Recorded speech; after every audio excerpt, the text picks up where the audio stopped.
Dear friends, welcome in our channel. इस video में हम सीखने वाले हैं class 11th subject biology chapter number 2.1 kingdom protista के बारे में।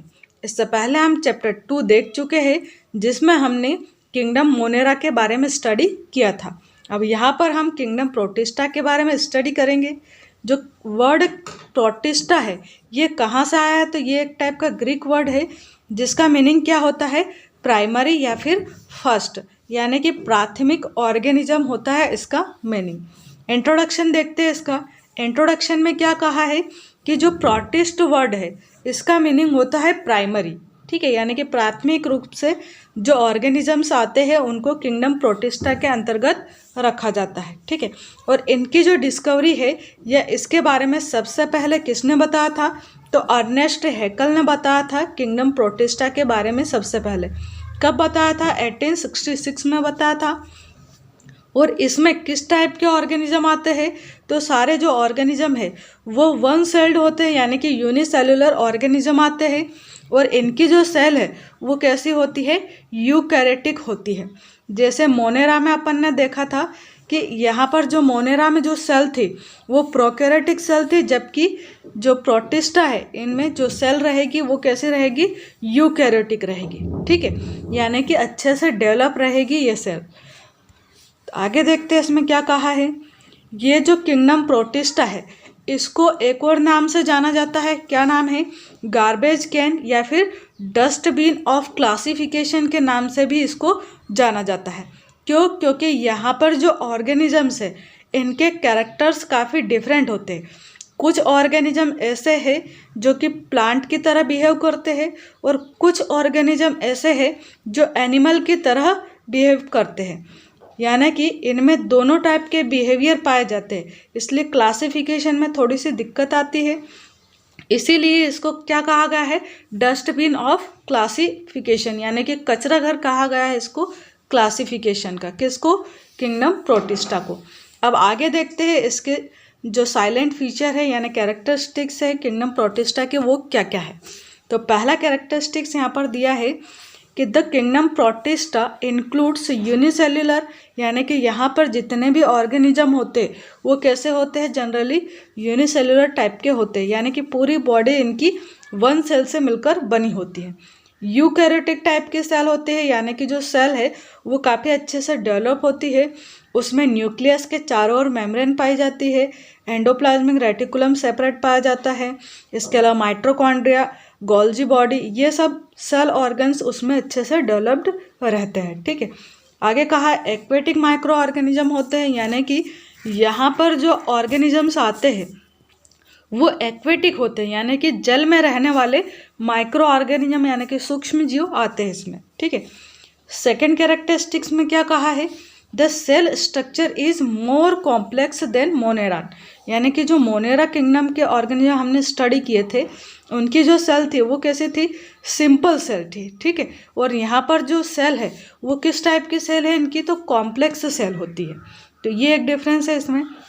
थर्ड पॉइंट में कहा है they move with the help of सीलिया, flagella and pseudopodia, ये जो ऑर्गेनिज्म है ये सीलिया, फ्लैजिला या स्यूडोपोडिया की हेल्प से चलते हैं, यानी कि ये सब क्या है, इनके पैर होते हैं, ठीक है। आगे देखेंगे हम स्ट्रक्चर में सीलिया क्या है, स्यूडोपोडिया क्या है, फ्लैजिला क्या है, ठीक है। फोर्थ पॉइंट में क्या कहा है इसमें, फोर्थ पॉइंट में कहा है कि the cell may possess an outer covering of cell wall, यानी कि जो भी ऑर्गेनिज्म होते हैं इनकी बॉडी के चारों ओर एक सेल वॉल पाई जाती है, ठीक है, या फिर क्यूटिकल पाया जाता है, यानी कि क्यूटिकल की यहाँ पर कवरिंग पाई जाती है। सेल वॉल अगर नहीं भी हो या सेल वॉल है तो उसके चारों ओर भी क्यूटिकल की एक कवरिंग पाई जाएगी। इसके अलावा कहा इसमें कि पालिकल पाया जाता है, पैलिकल यानी कि एक आसपास पाया जाने वाला एक खोल है, ठीक है, जिसके अंदर ऑर्गेनिज्म की जो बॉडी है वो कवर होती है, जिसको क्यूटिकल को आप सेल भी कह सकते हो यहाँ पर, है ना। क्यूटिकल की बनी हुई रहती है इनकी आसपास की कवरिंग, जिसको सेल कहा गया है।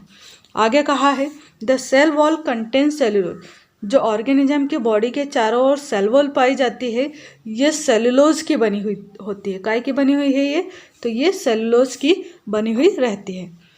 फिफ्थ पॉइंट में कहा है यहाँ पर द न्यूट्रिशन में बी ऑटोट्रॉफिक, होलोजोइक, सेप्रोफाइटिक या पैरासाइटिक।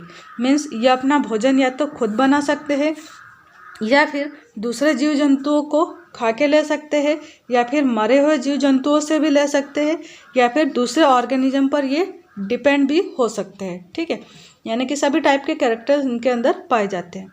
6 पॉइंट देखते हैं। 6 पॉइंट में क्या कहा है यहाँ पर, parasitic protist may cause disease such as dysentery, malaria and sleeping sickness. ऐसे प्रोटिस्ट जो कि क्या हो, पैरासाइटिक नेचर के हो, यानी कि दूसरे पर डिपेंड रहने वाले हों, वो डायसेंट्री या मलेरिया या फिर स्लीपिंग सिकनेस की डिसीज़ को जन्म दे सकते हैं। ठीक है, यानी कि ये डिसीज़ के कारण बनते हैं ये पैरासाइटिक प्रोटिस्ट। इसके अलावा 7 पॉइंट में क्या कहा है यहाँ पर, they reproduce by asexual and sexual method, यानी कि यहाँ पर इनका जो रिप्रोडक्शन है वो सेक्सुअल एंड एसेक्सुअल दोनों ही मेथड के थ्रू हो सकता है। ठीक है, 8th पॉइंट में कहा है under the unfavourable conditions some protist form cyst around their body, यानी कि अगर अनफेवरेबल कंडीशन हो तो ये ऑर्गेनिज्म अपनी बॉडी के चारों ओर एक कवरिंग बना लेते हैं जिसको हम क्या कहते हैं, सिस्ट कहते हैं, और इसमें ये कई दिनों तक या कई महीनों तक जीवित रह सकते हैं। यानी अनफेवरेबल कंडीशन में ये एक खोल के अंदर चले जाते हैं और कई टाइम तक या लंबे टाइम तक वहाँ पर जीवित रहते हैं। अब एग्जाम्पल देख लेते हैं, तो इसमें एग्जाम्पल आ जाएंगे प्रोटिस्टा ऑर्गेनिज्म के अंदर या प्रोटिस्टा किंगडम में क्या क्या है, अमीबा है, पैरामीशियम है, यूग्लिना है, इसके अलावा जो मलेरिया का प्रोटोजोआ होता है वो आ जाएगा। इस टाइप से बहुत सारे छोटे छोटे ऑर्गेनिज्म किंगडम प्रोटिस्टा के अंतर्गत रखे गए हैं। अब यहाँ पर आगे देखते हैं हम इनका मोड ऑफ न्यूट्रिशन क्या होता है, यानी कि ये अपना भोजन किस टाइप से लेते हैं। तो फर्स्ट इनका मोड ऑफ न्यूट्रिशन है फोटोसिंथेटिक या होलोफाइटिक भी बोलते हैं इनको। फोटोसिंथेटिक यानी कि ये अपना भोजन सनलाइट की हेल्प से बना सकते हैं, यानी कि फोटोसिंथेसिस प्रोसेस के थ्रू ये ऑर्गेनिज्म अपना भोजन बना सकते हैं। क्योंकि इनकी बॉडी में क्लोरोफिल नाम का पिगमेंट प्रेजेंट होता है। जैसे प्लांट की जो पत्तियों में क्लोरोफिल प्रेजेंट होता है, वही क्लोरोफिल ये जो ऑर्गेनिज्म है इनकी बॉडी में भी प्रेजेंट होता है और इसी की हेल्प से ये अपना भोजन बना सकते हैं। नेक्स्ट पॉइंट है इसमें होलोजोइक। होलोजोइक यानी कि ये जो ऑर्गेनिज्म है जैसे कि अमीबा और पैरामीशियम, ये क्या करते हैं, जो सॉलिड फूड मटेरियल है इसको इनगल्फ कर लेते हैं। इनगल्फ करना मीन्स इनको निगल लेते हैं। जैसे यहाँ पर ये सॉलिड मटेरियल है तो इसको अमीबा जो है वो इस टाइप से स्ट्रक्चर इसके चारों ओर बना लेगा और इसको अपने अंदर इनगल्फ कर लेगा, यानी कि निगल लेगा। ठीक है, नेक्स्ट है इसमें सेप्रोबिक। सेप्रोबिक मीन्स यहाँ पर जो भी ऑर्गेनिज्म है वो क्या करता है, जैसे यहाँ पर एग्जाम्पल दे रखा है स्लिम मोल्ड। जो स्लिम मोल्ड है वो क्या करता है, अपनी बॉडी के चारों ओर यहाँ पर एक लिक्विड यानी कि एक एंजाइम रिलीज करता है। क्या करते हैं, ये अपनी बॉडी के सरफेस पर यहाँ पर एंजाइम रिलीज करते हैं। जब कोई दूसरे ऑर्गेनिज्म या कुछ सॉलिड सब्सटेंस इनकी बॉडी पर आके यहाँ पर चिपकता है तो ये एंजाइम के प्रेजेंस में ये जो माइक्रो ऑर्गेनिज्म बाहर से आके इनकी बॉडी के ऊपर अटैच हो रहे हैं, ये धीरे धीरे डिज़ोल्व हो जाते हैं।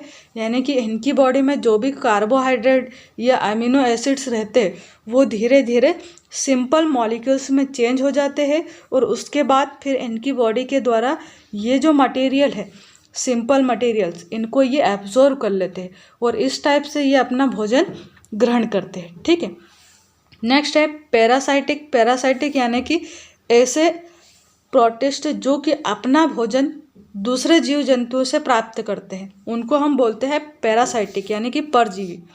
जैसे एग्जांपल के लिए जो प्लाज्मोडियम है, प्लाज्मोडियम जो ऑर्गेनिज्म है या ट्रिप्नोसोमा है या फिर एंटअमीबा है, ये अपना जो भोजन है वो दूसरे ऑर्गेनिज्म से या दूसरे जीव जंतुओं से लेते हैं। फिफ्थ है इसमें mode of nutrition mixotrophic. Mixotrophic means यहाँ पर ऐसे ऑर्गेनिजम्स आते हैं जो अपना भोजन खुद भी बना सकते हैं और दूसरे जीव जंतुओं से भी ले सकते हैं। डिपेंड करता है कंडीशन कैसी है। जैसे फॉर एग्जांपल यहाँ पर बताया है जो युगलिना है वो अपना भोजन खुद भी बना सकता है, इसके अलावा ये मरे हुए जीव जंतुओं से भी अपना भोजन ले सकता है, यानी कि ये सेप्रोफाइटिज्म भी शो करते हैं और होलोफाइटिज्म भी, यानी कि फोटोसिंथेटिक प्रोसेस को भी ये शो करते हैं। ठीक है, यानी कि इनमें दोनों टाइप के कैरेक्टरिस्टिक्स पाए जाते हैं। इसके बाद यहाँ पर देखते हैं हम इनका जो रिप्रोडक्शन है वो कौन कौन सी मेथड्स के थ्रू ये कर सकते हैं।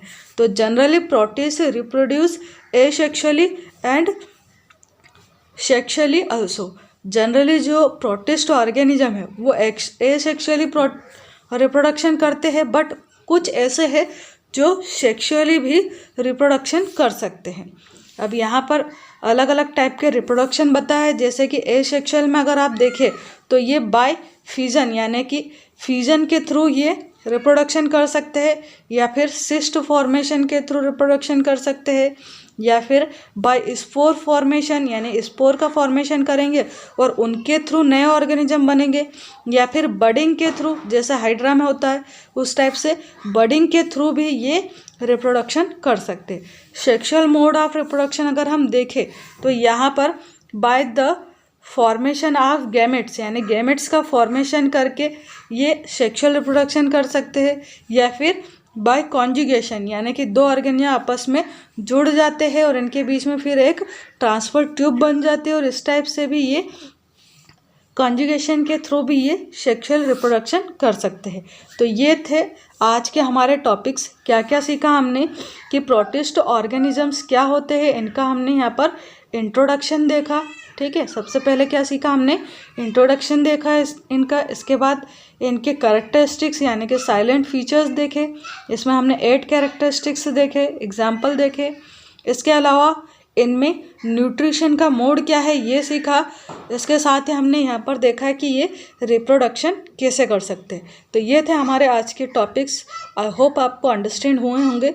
इसके आगे हम कल देखेंगे। हमारा नेक्स्ट टॉपिक है स्ट्रक्चर ऑफ पैरामीशियम। यहाँ पर हम सीखने वाले हैं पैरामीशियम की स्ट्रक्चर किस टाइप की होती है। पैरामीशियम क्या है, तो पैरामीशियम एक टाइप का माइक्रो ऑर्गेनिज्म है और जिसको किंगडम प्रोटिस्टा के अंतर्गत रखा गया है। इसमें अगर हम मोड ऑफ न्यूट्रिशन देखें, यानी कि ये अपना भोजन कैसे लेता है, तो ये एक टाइप का होलोजोइक ऑर्गेनिज्म है। कैसा ऑर्गेनिज्म है, तो होलोजोइक टाइप का ऑर्गेनिज्म है, यानी कि ये अपना भोजन कैसे लेगा। यहाँ पर इसका मुंह होता है, जो भी सॉलिड सब्सटेंस इसके मुंह के पास आते हैं उनको ये निगल लेता है और अपना भोजन ले लेता है। इसीलिए इसको नाम क्या दिया गया है कि ये एक टाइप का कैसा ऑर्गेनिज्म है, होलोजोइक टाइप का है, यानी कि सॉलिड सब्सटेंस से ये अपना भोजन लेता है। ठीक है, आगे इसके स्ट्रक्चर हम देखें अगर, तो कहा जाता है कि जो पैरामीशियम है इसकी स्ट्रक्चर स्लीपर लाइक होती है, यानी कि चप्पल जैसे शेप में इसकी स्ट्रक्चर होती है। इसकी बॉडी के चारों ओर यहाँ पर आपको ये हेयर लाइक स्ट्रक्चर दिख रही है, इसको कहा जाता है कि ये इनके पैर है। ठीक है, इन्हीं की हेल्प से ये मोशन कर पाता है और इनको क्या नाम दिया है, तो इनको नाम दिया जाता है सीलिया। क्या नाम दिया गया है इनको, सीलिया, यानी कि जो पैरामीशियम है ये सीलिया की हेल्प से लोकोमोशन कर पाता है, यानी कि मूवमेंट कर पाता है। ठीक है, इसके अलावा इनकी जो बॉडी है वो चारों ओर से कवरिंग से ढकी हुई रहती है, जिसको हम कहते हैं पेलिकल। क्या कहते हैं, पेलिकल। पेलिकल के अंदर ही एक और पतली सी लेयर पाई जाती है जिसे कहा जाता है ट्राइकोसिस्ट। क्या कहा गया है, ट्राइकोसिस्ट। ये जो ट्राइकोसिस्ट है इसके साइड से यहाँ पर एक लिक्विड भरा हुआ रहता है, अंदर के साइड है ना, वॉल से टच होता है ये लिक्विड, इसको कहा गया है एक्टोप्लाज्म, यानी कि बाहर की ओर का लिक्विड। ठीक है, ऐसे अंदर जो यहाँ पर बीच में सेंटर में यहाँ पर जो लिक्विड भरा हुआ रहता है उसे कहा गया है एंडोप्लाज्म। यहाँ पर ये गोल गोल आपको इस टाइप से स्ट्रक्चर दिखाई दे रही है, तो ये क्या है, ये वैक्यूल्स है जिसके अंदर पैरामीशियम अपने भोजन को स्टोर करके रखता है। जैसा हमारा जो भोजन है वह हमारे स्टमक के अंदर स्टोर रहता है, ऐसे ही पैरामीशियम का जो भोजन है वो ये वैक्यूल्स के अंदर स्टोर रहता है। ठीक है, आगे यहाँ पर एक बड़ा सा इसका न्यूक्लियस है जो पूरी बॉडी को कंट्रोल करता है। इसको क्या नाम दिया है, तो इसको माइक्रो न्यूक्लियस नाम दिया गया है। ऐसे इसमें एक छोटा सा न्यूक्लियस पाया जाता है माइक्रो न्यूक्लियस के पास में ही, तो इसको नाम दिया है मैक्रो के पास पाया जाता है जिसको नाम दिया है माइक्रो। ठीक है, अगर बड़ा न्यूक्लियस है तो मैक्रो न्यूक्लियस कहेंगे और छोटा सा न्यूक्लियस है तो उसे माइक्रो न्यूक्लियस कहा गया है। ठीक है, इसके अलावा यहाँ पर एक ओरल ग्रू है, यानी कि एक ग्रू पाई जाती है, एक खांचा पाया जाता है जिसको इसका ओरल यानी कि मुंह कहा जाता है। यहाँ से ये भोजन इनगल्फ करने का काम करेगा। इसके अलावा यहाँ पर है साइड में ही रहता है इसमें वेस्टिब्यूल, यानी पीछे के साइड यहाँ पर रहता है इसमें वेस्टिब्यूल, जहाँ से जो भी वेस्ट मटेरियल होता है, इसकी बॉडी में जो भी वेस्ट मटेरियल बनता है उसको निकालने का ये काम करता है। यहाँ पर है इसमें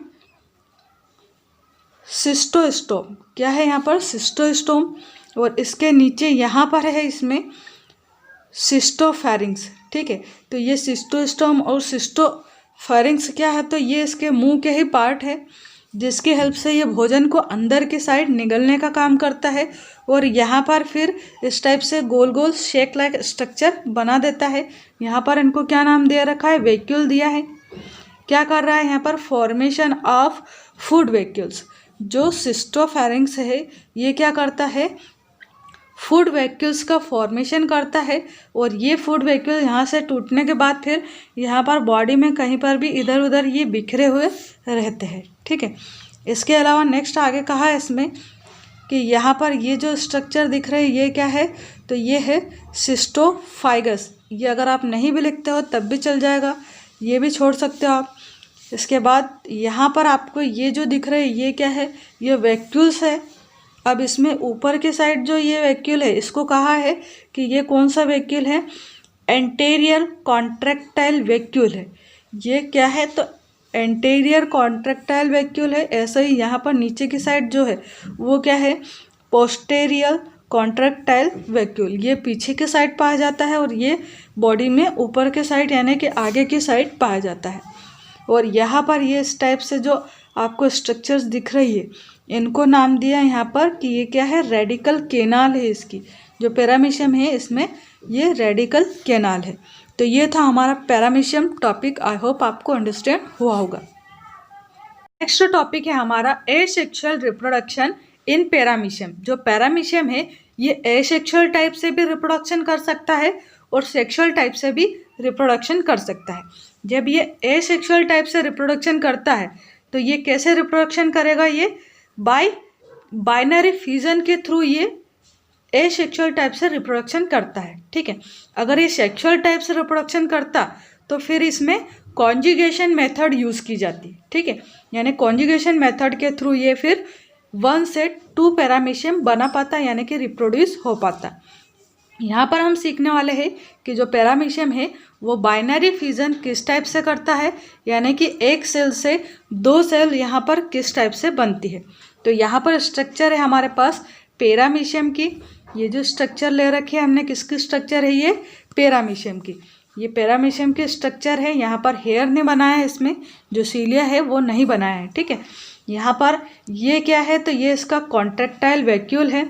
यहाँ पर इसमें ओरल ग्रू है, ये इसका माइक्रोन्यूक्लियस है और ये वाला इसका मैक्रोन्यूक्लियस है यानी कि बड़ा वाला न्यूक्लियस।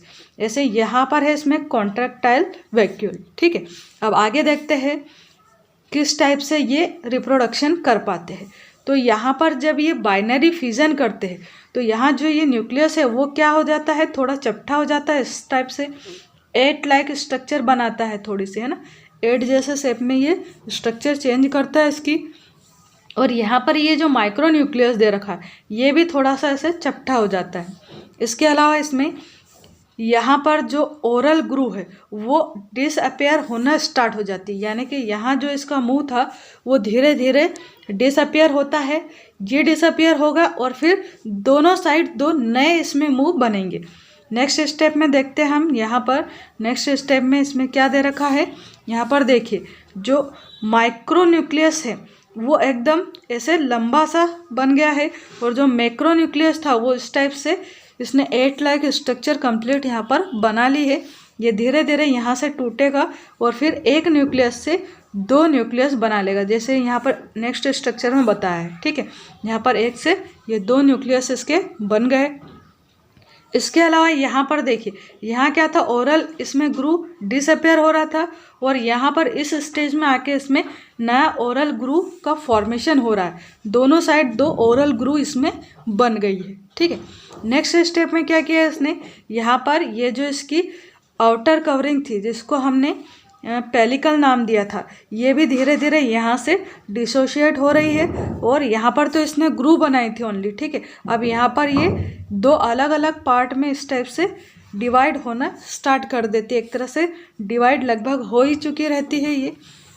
साथ में यहाँ पर देखिए, इसमें दो नए कॉन्ट्रैक्टाइल वैक्यूल्स भी बन गए हैं। ठीक है, स्टार्टिंग में यहाँ पर एक ही कॉन्ट्रैक्टाइल वैक्यूल था, एक ऊपर के साइड था और एक नीचे की साइड था, दो थे। यहाँ पर जो नए बनेंगे, जो नए पैरामीशियम बनेंगे, इनमें भी कॉन्ट्रैक्टाइल वैक्यूल्स प्रेजेंट रहेंगे। ठीक है, तो यहाँ पर जो दो थे वो दो अब चार में टूट जाते हैं। ठीक है, एक पैरामीशियम के अंदर दो कॉन्ट्रैक्टाइल वैक्यूल्स प्रेजेंट होते हैं, एक ऊपर के साइड और एक नीचे के साइड। यहाँ पर जो दो नए बन रहे हैं उनमें भी हर एक में दो दो कॉन्ट्रैक्टाइल वैक्यूल्स प्रेजेंट है ये यहाँ पर। ठीक है, ये होगा यहाँ पर कॉन्ट्रैक्टाइल वैक्यूल। अब यहाँ से ये जो पैरामीशियम है ये यहाँ से पूरी तरह से डिसोशिएट हो जाएगा और दो डॉटर पैरामीशियम बना लेगा। एक पैरामीशियम ये रहा और दूसरा ये है। ठीक है, यानी कि इस टाइप से ये बाइनरी फ्यूजन के थ्रू एक पैरामीशियम से यहाँ पर क्या होगा, ये दो पैरामीशियम इनने बना लिए। तो इस टाइप से बाइनरी फ्यूजन पाया जाता है पैरामीशियम में। ठीक है, तो ये हमने अंडरस्टैंड किया बाइनरी फ्यूजन इन पैरामीशियम।